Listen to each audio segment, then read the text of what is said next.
আপনারা সবাই ওদের প্রশ্ন করা হবে, প্রশ্নের মাধ্যমে যে যত নাম্বার পায় সেরকম হবে। একটা ছাত্রকে অশ্লীল ভাষা গালিগালাজ করছে এবং মারছে।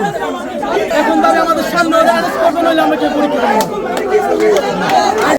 দেখতে পাই যে এখানে সমস্যা হইতেছে। আমার মেয়ে পরীক্ষা দিতে আসছে, যেহেতু আমি গার্জিয়ান, আমি আমার মেয়েকে দেখার জন্য, সেভ করার জন্য এখানে আসছি। ওই একজন সময় কোন নামটা যিনি কি ছেলেটার আশরাফ, আমরা যতদিন এখানে আসছি নিয়মিত ওরে দেখছে এখানে আইসা ভিতরে ঢোকে বের হয় এবং ছেলে মেয়েদের সাথে ই করে। আজকে বলে এক ছেলে বলে গাল দিছে, এরকম কিছু শুনলাম। হ্যাঁ, পরে আমরা এই জন্য এখানে আসা চাই আমাদের বাচ্চা কাচ্চারা এখানে পড়তে শান্তিপূর্ণভাবে ভালোভাবে পরীক্ষা দেখ তারা এবং ভালোভাবে মান সম্মানের বাড়িতে ফিরে যাক, আমাদের এইটাই আশা। বাচ্চাদের সাথে এরকম আচরণ না। কি হয়েছিল আজকে স্কুলে ভাই? আজকে হইলো ওই আশরাফ, ওই যে বাংলাদেশ সমন্বয়ের কাছে আশরাফ ভাইকে কেন্দ্র করেই মূলত যে বিশৃঙ্খলাটা সৃষ্টি হয়েছে।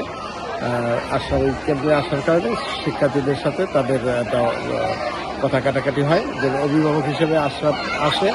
এই বিষয়টা নিয়েই মূলত শিক্ষার্থীদের সাথে একটা বাকবিতণ্ডা হয়। এক পর্যায়ে তারা আশরাফকে কেন্দ্র করে মারার জন্যই ফিরে আসে। তাদের হাতে যে ইট পাটকেল ছিল সেটাও তারা নিক্ষেপ করে। এই ফাঁকে আমাদের প্রধান শিক্ষক এগিয়ে গেলে সেটি আশরাফের গায়ে না লেগে আমাদের প্রধান শিক্ষকের গায়ে লাগে এবং আমাদের স্যার মোটামুটি অনেক আহত হয়েছে। পরবর্তীতে থানা পুলিশে খবর দিলে পুলিশ থানা থেকে প্রশাসনের লোক এসে আশরাফকে নিরাপদ হেফাজতে নিয়ে যায়। ওই যে আশরাফ সাহেব তো আমাকে প্রিন্সিপাল সাহেব ফোন করে জানায় যে এখানে একটু অনাকাঙ্ক্ষিত ঘটনা করতে দ্রুত পুলিশ পাঠানো। আসলে আমি সেই অনুসারে পুলিশ পাঠাই। আসলে ওই যে এনসিপির নেতা আশরাফ আর স্কুলের ছাত্রদের মধ্যে একটু ভুল বোঝাবুঝি হয়েছে। এখন পরিস্থিতি আমার পুলিশ দ্রুত ঘটনাস্থলে পুলিশ গেছে, পুলিশের পরিস্থিতি নিয়ন্ত্রণে আছে। তো ওই অনাকাঙ্ক্ষিত ঝামেলা এড়ানোর জন্য এনসিপির নেতা আশরাফকে আমাদের সাথে নিয়ে গেছে।